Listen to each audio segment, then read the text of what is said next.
it's made me think about like, what do I really want out of a career? And that's really the unknown part. And I've thought about this more and more because my graduate program in museum studies at the University of Kansas is 2 years. And so I just wrapped up my first and have this internship in the summer. And then by this time next year, like I'll be graduated with the master's, and that's the unknown. It's like, where will I end up? And what kind of job will I have? And where will I be at? And I'm not opposed to like moving across the country and just starting something new and um, having a job at a museum or historic site or something like that. But I love the Midwest and don't want to totally leave home in some ways too.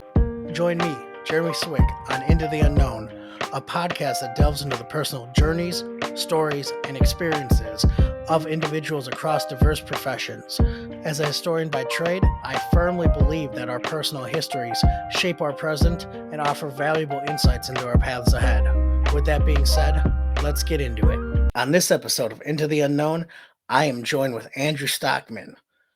When I first met Andrew, he was an undergraduate student looking into the museum field and learning more about museum studies. He had launched a podcast, and I was fortunate enough to be invited to be one of his guests on one of his first few episodes. It was great. I loved it. I really enjoyed my time talking with him. And the thing about sports museums, we're all pretty small in the sense that we all kind of know each other, or at least know of each other. I was able to give Andrew a few more people to interview, and I had the opportunity to be a second time guest on his show in his next season. Andrew currently is a graduate student, and by the time this episode airs, he will have completed an internship at the Pro Football Hall of Fame in Canton, Ohio. Very similar to the one I was able to do in 2016. I'll forever be grateful to the Pro Football Hall of Fame for giving me that first real opportunity in museums where I could really cut my teeth and learn more about what sports museums all were and what they all had to offer. So this was a great episode. It was great catching up with Andrew. I hadn't talked to him in a while, and let's get into it. Today, I am joined with my good friend, Andrew Stockmann. Andrew, how are you doing today, man? I'm well, Jeremy. Thanks for having me. Absolutely. So, like I said, we can just jump right into this. I want to know your origin story. Think comic book issue number one. Who are you? Like I said, thanks for having me. And to everyone out there, my name's Andrew Stockman. I'm originally from Liberty, Missouri. And my actual origin story is kind of harrowing because of my birth. I was born with a coarctation of the aorta and a bicuspid aortic valve in my heart. And so my mom has said that she never got like the Kodak moment with the baby on the mom's chest. And um, a nurse noticed that my legs were not pinking up and not getting blood. And so I was like whisked away from the room. And when I was 5 days old, I had surgery to repair the coarctation. And basically, what had happened was there was a pinched part of the aorta. And so they took that part out and sewed the correct ends together. And I have two valves somewhere in my heart instead of three. I'm not sure on the specifics of that bicuspid valve, but I have those heart issues is one way, but they've been corrected. But I see a cardiologist every other year, but it used to be every year when I was a kid, and that was my actual like origin story. And it was um, interesting because I was born on December 16th and was in the hospital through Christmas, and really didn't have any limitations growing up. Um, couldn't play football, couldn't wrestle, but that was okay with me anyway. So I was more of a baseball kid. That's a lot of my origin story is baseball. I went to my first Royals game when I was 6 months old. For those that don't know where Liberty, Missouri is, it is 20 minutes northeast of downtown Kansas City. And so grew up a big Royals and Chiefs fan. Went to dozens of games with my family. My dad had a 20 game season ticket plan growing up. Section 232, row BB, seats 3, 4, 5, and 6. On the first base side, probably like 15 or 16 rows behind the dugout. And it was a really cool experience. Even though they were bad for most of my childhood, but then it was really, really awesome and special to experience 2014 and 2015 when the Royals won the World Series in 15. Did not go to those playoff games, but my family and I did go to the 2014 home playoff games all of them, from the wild card game where they had that big comeback against the Oakland A's to Game 7 of the World Series where they lost and had the tying run on third base at the end. So those were just really special memories to look back on. Besides baseball, which I also played, I was a catcher growing up. I was in Boy Scouts and earned the rank of Eagle Scout, just like my dad and my brother. And then I also did music. So I was very busy. I had stuff pretty much every night of the week, but I enjoyed everything that I was doing and built some good relationships and some good skills and some good connections that I'm still able to stay friends with now and use these skills today. So I played piano to start, and I didn't like it at first, but it was really helpful. And looking back, it was nice to build those music skills with piano. And then in sixth grade band, I switched to percussion and did all sorts of things with percussion, from jazz band drum set to snare drum in the drum line in high school to making the all state band a couple times in high school. So still continue to play the drums. Had a really good upbringing with good schools that I attended, good family, good friends, and good things that I was involved in. Andrew, I love that. I mean, every part of it is a really interesting, I think, chapter in your life, and we all have those interesting stories, about growing up. And I I love that. I can see that might be where your passion around sports started. Mhm. One thing about us, I was a guest on your podcast. Can you tell me a little bit about that and how that journey itself started? Yeah, so I'll take you back to 2019. I didn't start the podcast until 2021, but it goes back to 2019 when I attended the International Sports Heritage Association conference. I went to school at Wichita State, did my undergrad degree there in sport management, and my department chair, Dr. Mark Vermillion, he and I still connect every now and then and catch up, and he's been a big mentor of mine. But he and I talked about my career path several times, and he knew I was interested in sports heritage or museums and halls of fame, as you're familiar with, Jeremy, in your work. But the International Sports Heritage Association was coming to Wichita and having their annual conference sometime in the fall, I think September or October, at the Kansas Sports Hall of Fame in downtown Wichita. And so they had arranged some sort of promotion or just like some sort of connection with the sport management department. And so I was able to attend, and literally the first person I ran into in the lobby, and I looked lost and I didn't really know where to go, was Dana Hart, the executive director and president of ISHA at the time, and then the Women's Basketball Hall of Fame. So she was a great resource and mentor, just like right there that I met that first day. And then that really kind of opened my eyes to sports heritage as a career, because growing up and then pursuing sport management, I wanted to be general manager of the Royals, my hometown team. But like, there's only one of those jobs, and I didn't have like the playing skill set to be in a front office, nor did I really have the computer and more scientific skill set like you need nowadays. So sports heritage, I discovered, really um, fits with my skill sets, being good at communication and loving history like I did growing up and having that sport background like I do. I think it's a great fit. And so with the podcast, I didn't immediately get into it after graduation. I was actually working for a fraternity. I'm a member of Farmhouse Fraternity, which I joined at Wichita State, and then I was on their staff from August of 2020 through July of 2022. And so I was working remotely for Farmhouse at the time, hadn't started traveling and visiting chapters yet. And so my life was really working remotely 9 to 5, being active at some things at church, working out. And then I love to say that I was watching Everybody Loves Raymond reruns at night. And that's the truth. Like, I was looking for some more purpose or like some things to do to occupy my time. And it came to me in January, the idea to start a podcast. I had loved listening to podcasts ever since I spent 2 summers painting.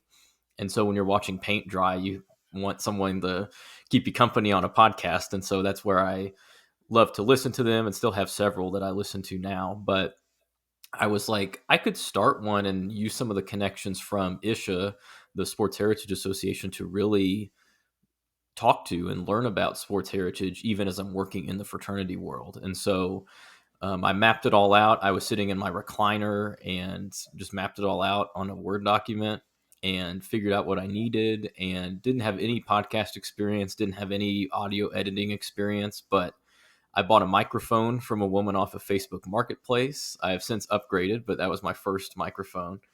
Um, Figured out how to do it. Cold emailed some people. My first episode was with Ricardo Rodriguez from the Baseball Heritage Museum in Cleveland.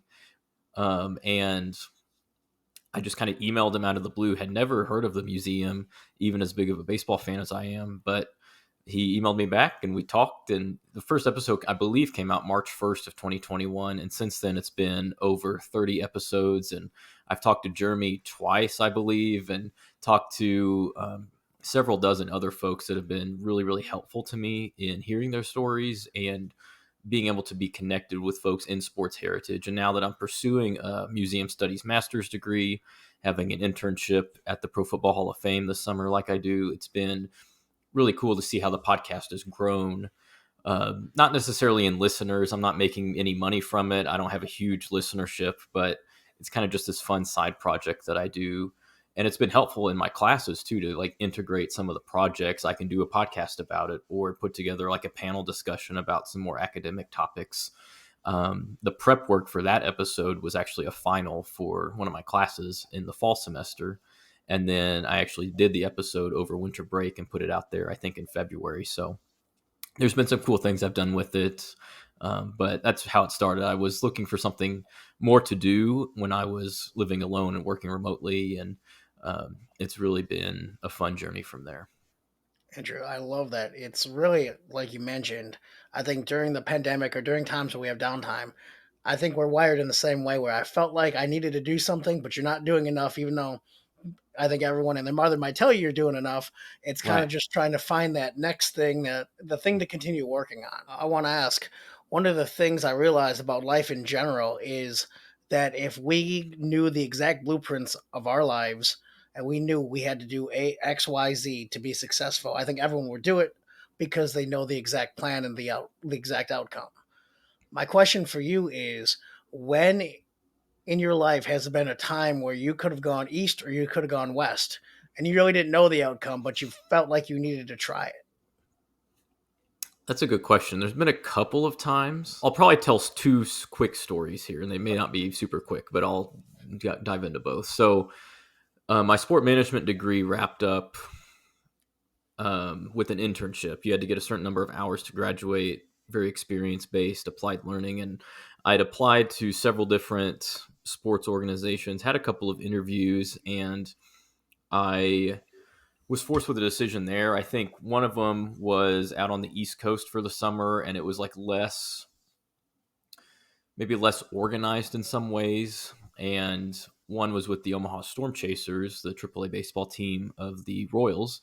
And I chose Omaha, and I moved there by myself in March of 2020, which, if you aren't living under a rock, was the month that COVID really shut the world down. And that was the end of my first week up there in Omaha. And so I could have gone two different directions. I think the East Coast internship option was a summer thing. And so I wonder how that would have worked out looking back on it. But I was very fortunate up in Omaha to continue working up until I got the hours needed to graduate. And then um, I was let go for a time and worked at Dick's Sporting Goods. And then they brought me back to help work a ticketed event for a fireworks show. And it was just an interesting experience. And then the other time where I had maybe a couple decisions was with a fire that actually caught my apartment building on fire in July of 2021. And so I was okay. My stuff was okay. It was not my unit that burned, and the building didn't burn down, but it was a building on the other, or an apartment on the other side of the building, and some water damage and smoke damage leaked into my unit. And I was able to get out of my lease, and I was really like, well, what do I even do here? Because my work at the fraternity had shifted around a little bit, and I loved living in Wichita.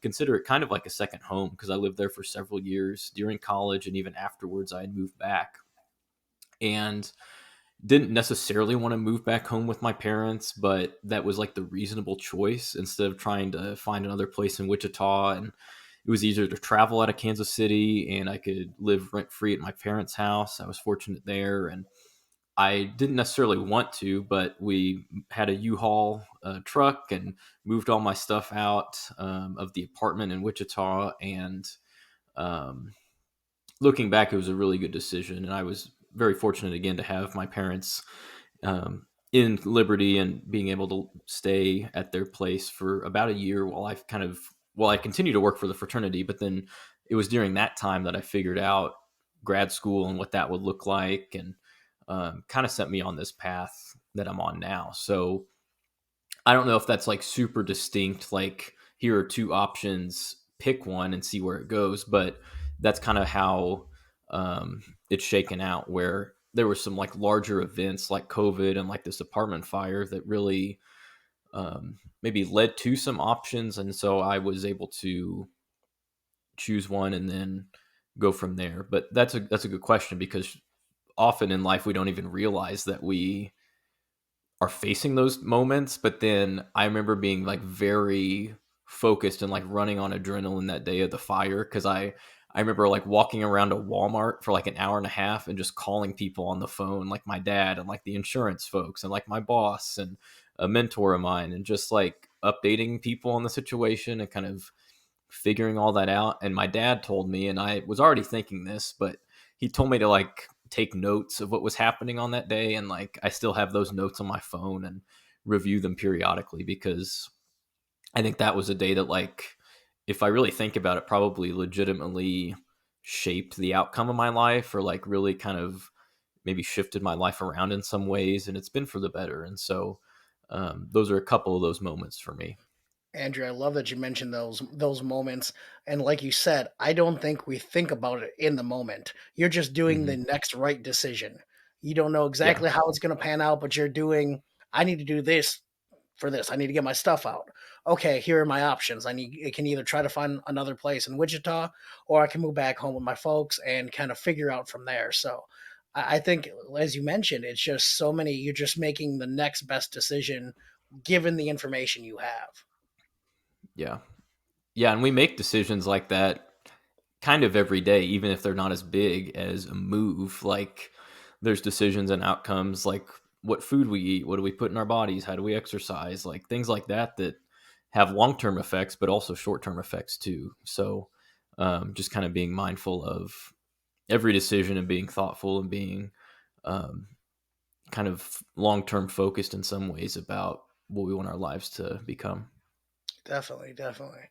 So, as the title of the podcast is "Into the Unknown," what do you have going on now? What are you working on? What is your version of stepping into the unknown? Yeah, that's a great question. And I'm up here in Canton, Ohio, as a summer intern for the Pro Football Hall of Fame, which has been an awesome experience. And it's made me think about, like, what do I really want out of a career? And that's really the unknown part. And I've thought about this more and more, because my graduate program in museum studies at the University of Kansas is 2 years. And so I just wrapped up my first and have this internship in the summer. And then by this time next year, like, I'll be graduated with the master's. And that's the unknown. It's like, where will I end up? And what kind of job will I have? And where will I be at? And I'm not opposed to like moving across the country and just starting something new, and um, having a job at a museum or historic site or something like that. But I love the Midwest and don't want to totally leave home in some ways too. So it's like that balance of, it's also dependent on what jobs are out there and what the money looks like and what kind of opportunities in sports or out of sports I could pursue. So that's kind of the unknown for me, is